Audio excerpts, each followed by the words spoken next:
Caitlin Clark sends heartfelt message to Kate Martin after Fever-Valkyries. Caitlin Clark and Kate Martin won't meet again on the basketball court in 2025, but the pair did get together for a photo op after Martin's Golden State Valkyries downed the Indiana Fever 75-63 on Sunday as Clark missed her 19th consecutive game with a groin injury that has left her sidelined since mid-July. Martin and Clark had an illustrious career together at the University of Iowa, with Martin serving as Clark's main sidekick during a career that saw Iowa advance to consecutive national title games in 2023 and 2024. Martin wasn't even a traditional draft night invitee when the Las Vegas Aces selected her in 2024, but she was already in attendance to support Clark's selection as the number 1 overall pick. Clark shared one of the photos that she and Martin took after the game to her Instagram story on Monday, sending a brief message to her good friend and former teammate in the process.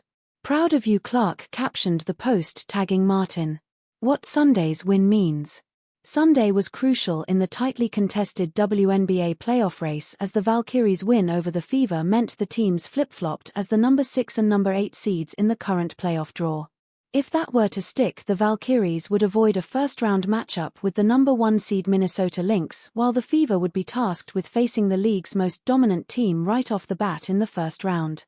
The Valkyries would face the Atlanta Dream in the first round of the WNBA playoffs if the season ended today, which is a much more manageable matchup than the one against Minnesota would be. The Dream, Las Vegas Aces and Phoenix Mercury are all in contention for the number 2 through number 4 seeds at the moment, while New York is hanging a couple of games behind that fracas in the number 5 spot.